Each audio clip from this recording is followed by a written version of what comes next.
I'm 69 years old, and what I'm about to say might make you uncomfortable because it goes against something most of us are raised to believe, that if you follow the rules, if you're responsible, if you make the smart choices, life will reward you in the end. I believe that completely. For most of my life, I was convinced I was doing things the right way. I didn't chase reckless dreams. I didn't take unnecessary risks. I didn't disrupt my life for feelings or impulses. I chose stability, predictability, safety, and for a long time that felt like wisdom. People respected me, they trusted me, they described me as dependable, level headed, and sensible. I was the person others relied on when things needed to be handled calmly.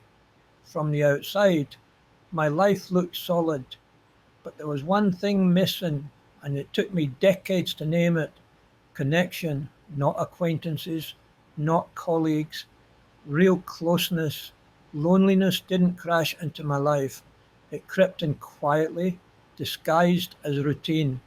I didn't wake up one day feeling abandoned. I just slowly stopped being known. At first, I thought that was normal. I told myself everyone feels this way eventually, that adulthood is quieter, that friendships fade, and that's just how life works.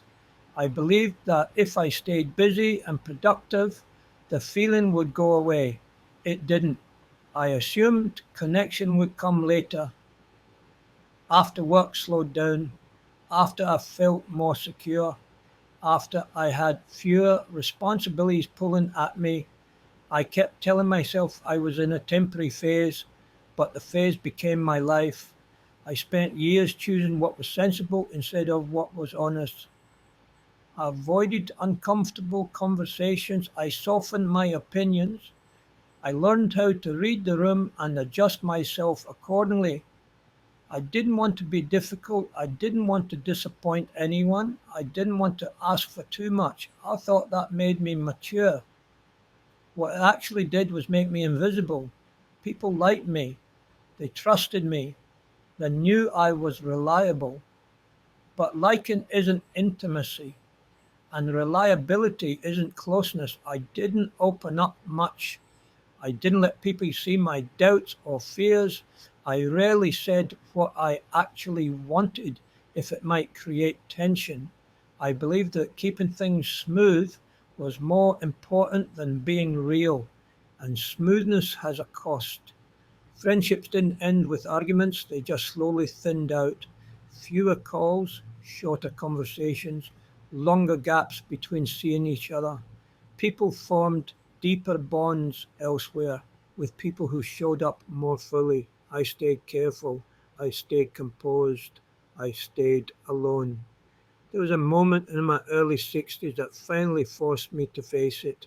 I came home after a long day, sat down in a quiet house, and realized there was no one I felt truly close to. No one I could call just to talk. No one who knew my worries. No one who had seen me fall apart. That realization didn't feel dramatic. It felt empty, and emptiness is harder to escape. That's when I understood something painful. I hadn't failed because I made bad choices. I had failed because I never allowed myself to take emotional risks. I had followed the rules perfectly and still ended up here. Here's something no one tells you when you're young: doing everything right does not protect you from loneliness. Stability doesn't create intimacy. Independence doesn't build connection. Being low maintenance doesn't make you loved. It makes you optional. I thought if I didn't need much, people would stay. If I didn't burden anyone with my emotions or needs, relationships would last. I believed that being easy to deal with was the key to belonging. What I didn't realize was that people bond through vulnerability, not perfection. They connect with honesty, not polish. I hid the very things that would have made me known. Your biggest regrets won't be the mistakes you made. They'll be the parts of yourself you never let anyone see. The conversations you avoided because they felt awkward. The feelings you swallowed to keep the peace. The invitations you didn't extend because you didn't want to impose.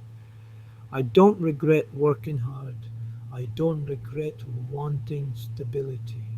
I don't regret being responsible. I regret confusing safety with fulfillment.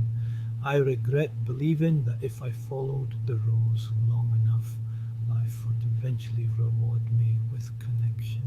It doesn't work that way. Connection requires courage, emotional courage, the kind that risks rejection, the kind that risks being misunderstood, the kind I avoided for most of my life because it felt unnecessary until it wasn't. By the time I understood this, years had already passed. I tried to change. I reached out more. I spoke more honestly. I let myself be less polished and less predictable, but I did it late, much later than I needed to. If you're younger than me and listening to this, I want you to hear this clearly. Doing life right is not the same as living well. Playing it safe can quietly cost you depth, intimacy, and belonging. Don't wait for life to slow down before you invest in people. Don't assume closeness will happen automatically. And don't confuse being liked with being known. So the thing you're afraid will change how someone sees you. Reach out even when it feels inconvenient. Let people see you before you feel ready. Because one day, sooner than you expect, you'll realize time didn't pause, and neither did the chance to connect. I'm 69 years old now. I can't go back and choose vulnerability when it mattered most. I can't reclaim the years I spent being careful instead of present. All I can do is tell the truth. I did everything right, and I still ended up alone. You don't have to. The clock is moving. What are you still holding back?